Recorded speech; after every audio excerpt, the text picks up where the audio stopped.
Good morning, and welcome back to another episode of the Red Chip Poker Podcast. My name is James Sweeney, aka Split Suit, and today, as you already know from the title, we're going to be talking about ICM. Now, if you're a cash game player, this concept does not apply to you at all. But if you're a tournament player, even if you only play a few tournaments per year, ICM is the lifeblood of making decisions, especially in the mid to late game of tournaments. And if you're focused on improving your tournament strategy right now, I cannot recommend Core highly enough. Core is the most structured poker course ever created, with over 200 lessons and everything you need to get into intermediate poker strategy. Plus, there's a complete course on level 4 of Core dedicated to tournament strategy, led by WSOP bracelet winner Chris Fox Wallace.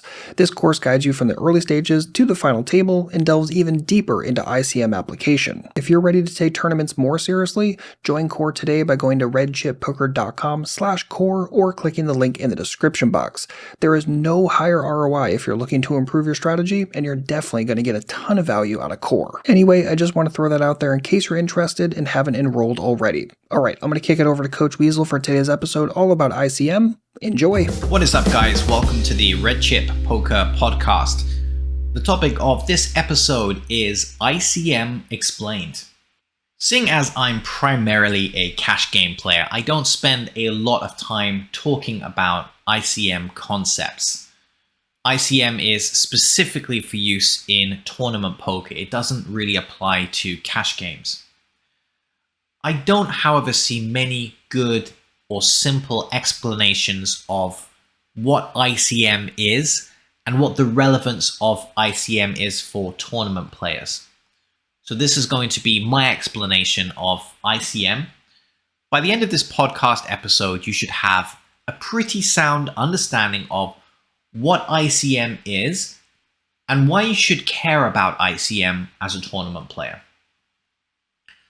Let's start at the beginning. ICM stands for Independent Chip Modeling.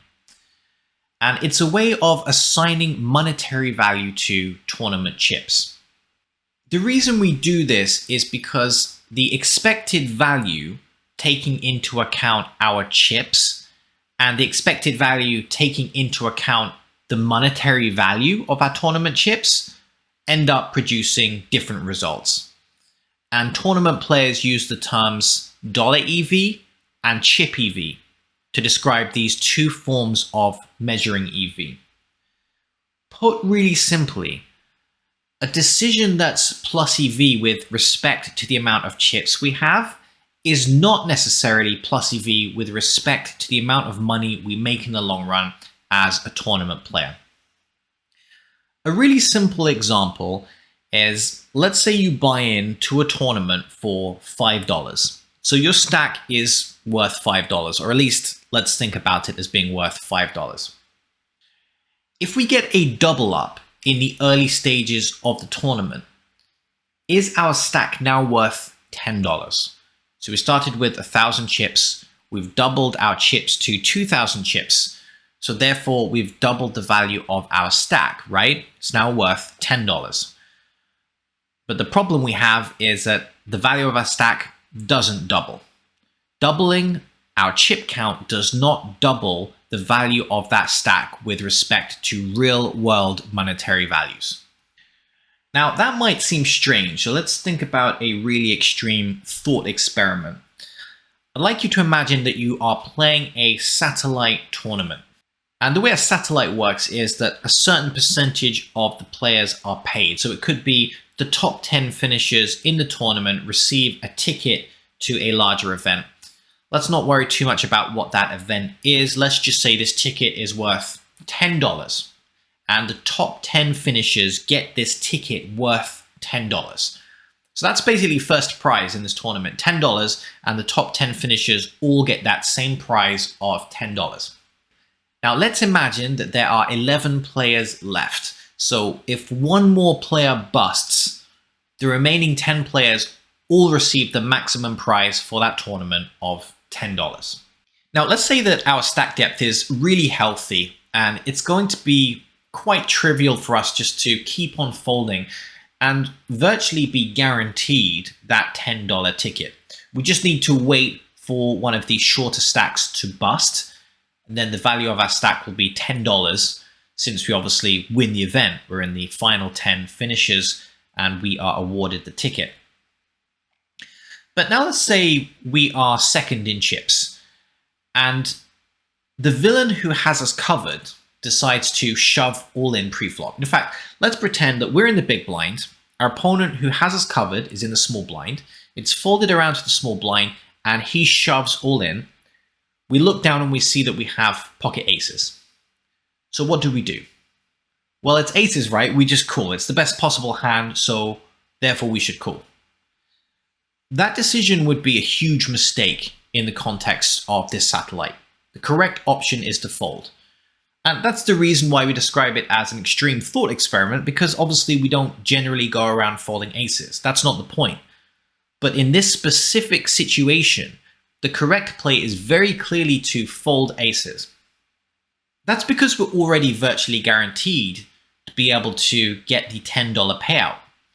Whereas if we think about how often aces is going to hold up against our opponent's fairly strong hand, well, let's just say that we are going to win about 80% of the time, just to pull an arbitrary percentage out of thin air. That means we're going to lose 20% of the time.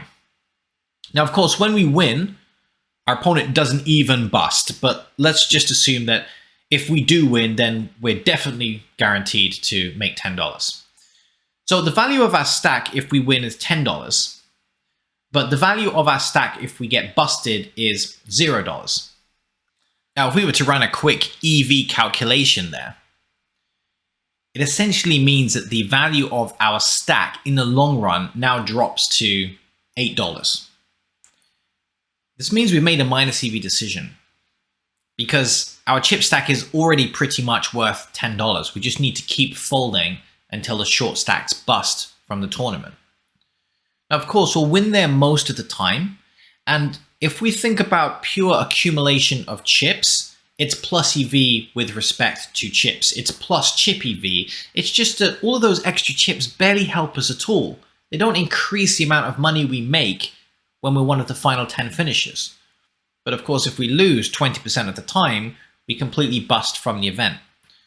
So it's a losing long-run decision calling with aces in that spot. Because we need to think about our dollar EV in tournaments, not our chip EV. That's why the correct decision is to fold. So that's the basics behind ICM.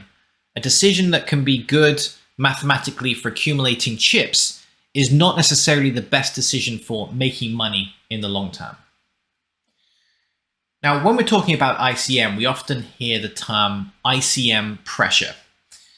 And ICM pressure refers to the way that our decisions differ from the decisions we would make if we only cared about chip EV. So obviously, if we had pocket aces and we only cared about chip EV, for example, if it was a cash game, so in cash games, we only care about chip EV, it's obviously a really easy call. We have the best possible hand. We would never fold aces. But in the situation we described, the correct decision is now to fold the aces as a result of ICM pressure. Now, we're using the term fairly loosely. If we're more specific, there's usually two types of situation where ICM pressure is involved. The first is towards the bubble in a tournament, and this includes to a lesser extent large pay jumps. So it refers to the bubble or large pay jumps. Anytime there's a big jump in pay, and we've seen the extreme example of that when we're talking about the satellite event, because we're jumping from $0 if you bust out in 11th place to $10 and gaining the maximum possible payout from the tournament if one other player busts. So that's an extreme example of ICM pressure. However, ICM pressure also refers to general gameplay, and an important associated concept is the value of future life EV in tournaments. And we'll explain what we mean by that shortly. In terms of the effect or the amount of ICM pressure, it's related to the payouts. And that's why if you make use of an ICM calculator, we have to input the payouts. So what percentage of the prize pool goes to first place, what percentage goes to second. We also have to specify all of the remaining players in the tournament along with their exact stack depth. So calculating precise ICM when there's a large field of players becomes impractical. But the key takeaway here is not specific numbers, but the idea that the more the prize pool becomes top heavy, so the more it starts to resemble a cash game, because in a cash game, obviously, if one player accumulates all of the chips, well, the game finishes at that point. Because a cash game is an example of a winner-takes-all format, where if you're sitting down with 10 other players and you bust all of those players, you walk home with all of their money. You're essentially taking 100% of the prize pool. That's a little bit like a tournament that only plays one place. It only pays first place, and that player takes home 100% of the prize pool. That's basically what a cash game is, right? Apart from players don't usually win all of the money on the table, but if they did, it would basically be the same as a tournament where one player takes 100% of the prize pool. But in reality, that's not how tournaments work. First place might take 40% of the prize pool, second place might take 30%, etc. The more it starts to become leveled out, so at the other end of the spectrum to winner takes all, to cash game format, we have the satellite format, which we've looked at. And ICM Pressure is the most in these types of formats. If you've ever played something like a double or nothing sit and go, you'll be familiar with this concept where everything just turns into a huge folding war trying to wait for other players to bust. And even if we have really straightforward plus chip EV decisions, we often have to avoid those situations because although they're plus chip EV, they're going to be negative dollar EV. So that's the extreme version of ICM Pressure when we're playing in a satellite format. Every other tournament format's going to be somewhere in between, but essentially the more top heavy the prize pool is, the less ICM is a factor, and the more our decisions will map towards the correct chip EV decision in those spots. So we've mentioned that ICM Pressure applies to the bubble, but it also applies to general gameplay. So let's think about those one at a time. Let's start with the bubble. And rather than get bogged down with the maths, let's think about what ICM Pressure means in practice and how it affects our decisions. So imagine that you are one of three different stack depths. So you're either a medium stack, you're a large stack, or you are a small stack who is in danger of busting. Let's start with the medium stacks. Now, the medium stacks have to be very careful not to get involved in all-in confrontations against players who have them covered. So it's pretty similar to that satellite situation we described at the outset of this podcast episode. The problem with our aces, it's not just that we don't want to take risks, but the problem is that our opponent had us covered. So if we lost that all-in confrontation, we would be out of the tournament, and yet if we just continued to fold, then we would have easily reached the prize pool. So medium stacks are in a similar situation on the bubble. They want to vacuum up some of the loose chips from these small stacks, but they don't want to get involved with confrontations against the big stacks. The big stacks can completely wipe out the medium stacks from the tournament, and this would be wasteful because realistically, the medium stacks are going to pass the bubble without needing to do too much. If the medium stacks were to just continue folding, they would reach the prize pool. So taking unnecessary risks doesn't make sense from a dollar EV perspective. Having said that, if they get some good opportunities to take targeted snipes at the shorter stacks, this is great. It gives the medium stacks an opportunity to build their stack without putting their own tournament life at risk, because if they lose the all-in against the short stack, then they're still going to have a healthy stack to continue gameplay. They're still realistically going to get past the bubble. Now let's think about the large stacks. So the large stacks really are just looking to vacuum up loose chips, and they don't really care that much who they play against. Part of the reason is that the small stacks pose no risk to the health of their stack, but also the medium stacks are very likely avoiding action against them. In other words, the large stacks can also push around the medium stacks because the medium stacks have to avoid confrontations with the large stacks. You may have heard players talk about the large stack bullying other stack sizes. This is something that's exclusive to tournament play because in a cash game, it's impossible for a large stack to bully a smaller stack. That's because everything's based around chip EV, And if the small stack busts, the small stack can just rebuy. It's a cash game. But in a tournament setting, the large stacks can effectively bully the medium stacks. The medium stacks are handcuffed, in a sense, because they want to avoid confrontations against the big stacks at all costs. Finally, we have these small stacks. And the objective of the small stack is to find a balance between the fact that they need to double up right now, or they're going to go broke, but they also want to pass the bubble. So the ideal situation for a small stack would be that actually they don't have to take a risk before the bubble. They can wait until someone else busts out, then they can risk their stack right after the bubble, trying to get the double up then. The problem is that all of the other small stacks are trying to do the same. And what can end up happening is if we fold for too long, we end up in a situation where we're referred to, and this is to quote Doyle Brunson, I really don't understand what the term means, we become a broomcorn's uncle. So I guess if you want to know what that means, you can ask Doyle. But it essentially refers to a situation where we get anteed out of a tournament. So because we didn't make a move to try and get our double up, because we were just folding so frequently, we get to the point where we basically just have an ante or a big blind left, and the way we bust out of the tournament is by paying an ante or by just paying a big blind, and that big blind is more than the value of our entire stack. That's not a situation you want to be in. You see, the problem there is, even if you do somehow make the bubble, your stack is so unhealthy at that stage that realistically you're still just going to bust out of the tournament after the bubble.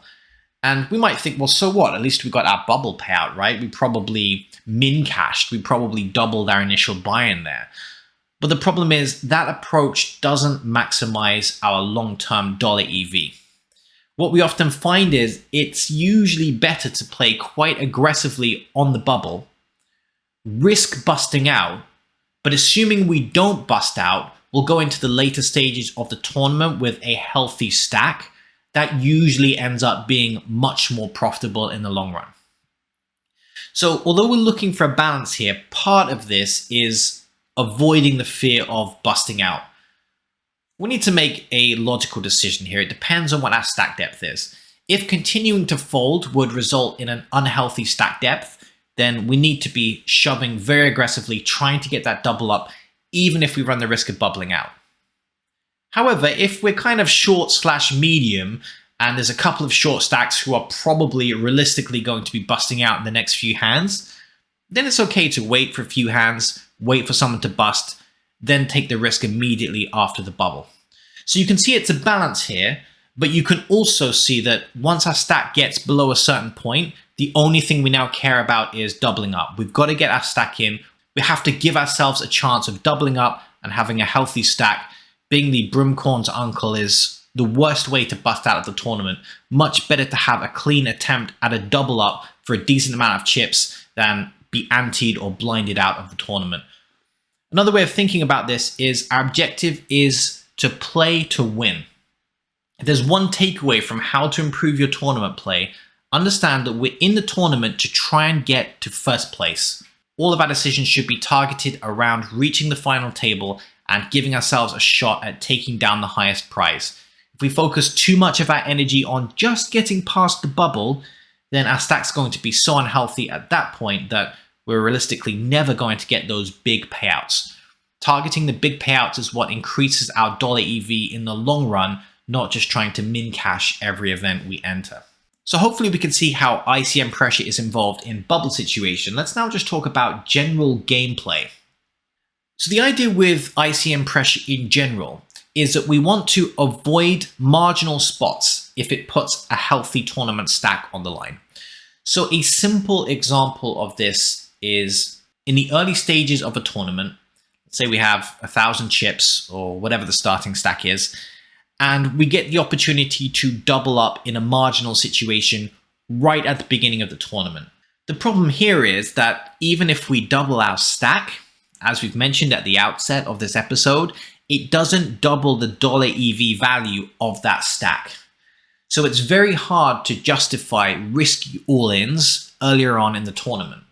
That's because if it's a very marginal situation, we still have plenty of tournament life left behind us where we might find ourselves involved in a much less marginal, much more profitable situation.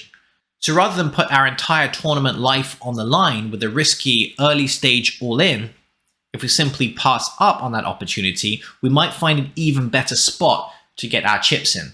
And that's because our tournament stack is already healthy at this stage in time. So we have the time to pass up on an opportunity that we don't think is that great for us and wait for a better one. Now, of course, our stack is not always going to be healthy. Everyone's stack is generally healthy at the early stages of the tournament, but as the blinds and antes increase, as we get towards the later stages, as we start approaching the bubble, then there could come a point when our stack starts to get unhealthy. Perhaps we've passed up on some marginal opportunities in the early stage of the tournament, and unfortunately, no good situations have arisen, and our stack depth has started to dwindle. So if we need that double up, now it's okay to take marginal spots. Think about the short stack strategy we were describing on the bubble. We do not want to be the Brimcorn's uncle. We don't want to be blinded or anteed out. So there reaches a point where we're one of the shorter stacks in the event. We need to be looking for a double up. And that means we need to take marginal situations. So we can see based on ICM pressure, there's a spot here where we should avoid marginal situations if our stack's healthy. But if our stack is unhealthy, now we need to actively look for those marginal situations. We need to give ourselves the opportunity to double up, even if it's really not a great situation. However, it is okay to take marginal spots with a healthy stack, so long as it doesn't put our stack on the line. So this ties in with the big stack strategy on the bubble, where these guys are not really at risk at any point. They can fight against the short stacks. They can lose several all-in confrontations against the short stack, and it maybe barely puts a dent in their overall stack depth. So this type of risk is good. And you'll often see this kind of situation present itself in the early stages of the tournament. Imagine a situation where we're thinking about running a triple barrel bluff. And let's imagine two situations. So situation number one is we're thinking about firing the river bullet, but it would be an all-in. It's a very marginal situation. We're putting our entire stack on the line, but assuming we don't fire the river bullet, let's just imagine that remaining amount of chips is still a fairly healthy stack depth for the rest of the tournament. That's a situation where it makes sense to pass up on the river bluff, because the river bluff is going to be very marginal and we still have a healthy tournament stack, even if we don't make that river bluff. Now imagine the same situation, but even if we fire the river bluff, we still have a fairly large stack remaining for future tournament play. So even if we run the triple barrel bluff, we still have a healthy stack remaining. Now this is a good idea to take the marginal spot because it's going to increase our stack depth on average, but it doesn't really put our tournament life in jeopardy.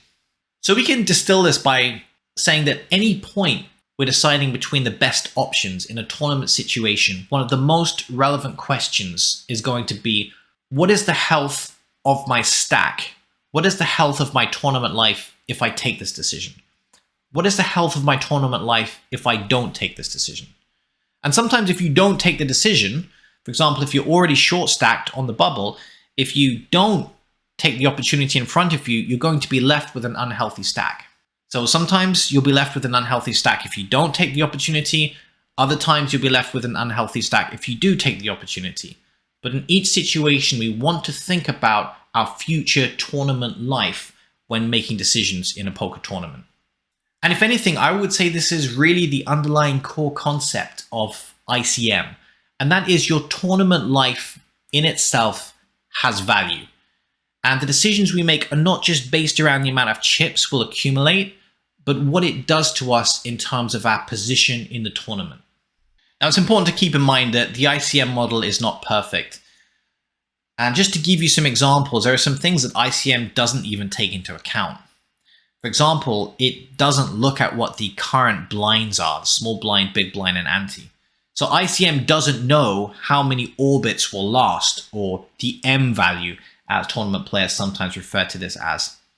ICM doesn't know anything about the time or speed of the levels. So your ICM calculation, if you're using an ICM calculator, is going to be exactly the same, regardless of whether there are 1 minute levels or 2 hour levels, for example. The ICM result's going to be the same. But the thing is, our stack is obviously going to get unhealthy a lot faster if the speed of the levels is faster. So we're going to need to act sooner. ICM can't take this into account. And that's why it's really quite important to understand the idea behind ICM rather than any specific numbers. What are we trying to achieve here with ICM? ICM doesn't look at the skill level of our opponents. Now you might think, why does that matter? Why does ICM care, or why should it care about the skill level of our opponents? Well, remember, we've said that the whole point of ICM is to think about future tournament life considerations. So let's say you're in a slightly earlier stage tournament situation and you're trying to work out what is the value of future tournament life if you don't take this opportunity that's in front of you. You have a fairly good situation, but you're trying to work out whether it's worth it. Let's just say it's fairly good, but fairly marginal. Should you take this now, or should you instead avoid that situation and rely on the value of your future tournament life? Well, the value of your future tournament life will be much higher if the playing field is very soft. It's a much higher chance you're going to get into a really good situation if everyone at your table is terrible. Whereas if everyone at your table is very good, then you might instead want to take the situation that's directly in front of you because you don't know whether you're going to get another situation of this quality. Finally, our table position can be somewhat important, especially as our stack gets really short. Our position could make the difference between whether we should be shoving now or whether we should be waiting. So maybe your stack's short, but you're getting back around to the blinds. Of course, one of the problems with posting the big blind is, especially if it's a big chunk of your stack, you might be forced into a situation where you have to commit a lot of chips with a very weak holding because you've already invested the big blind and the ante.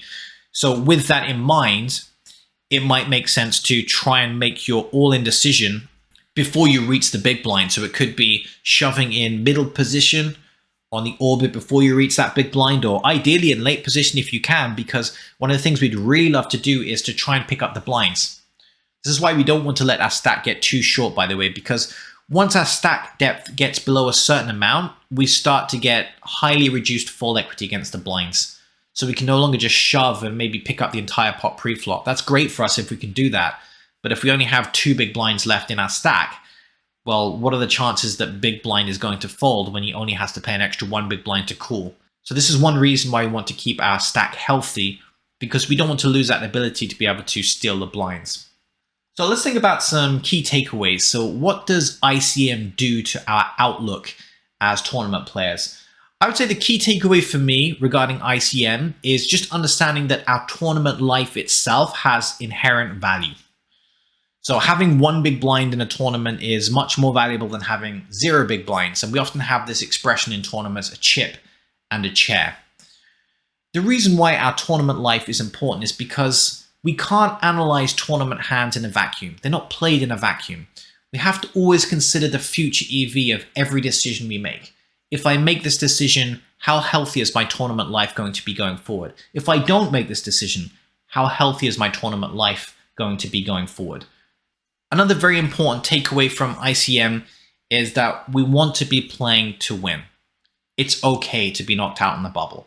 In fact, it's better to be knocked out in the bubble while playing to win than spending most of our tournament career just making it over the bubble, but then often not having enough of a stack to really get anywhere because we would need multiple double ups in a row to even be a competitor in that event.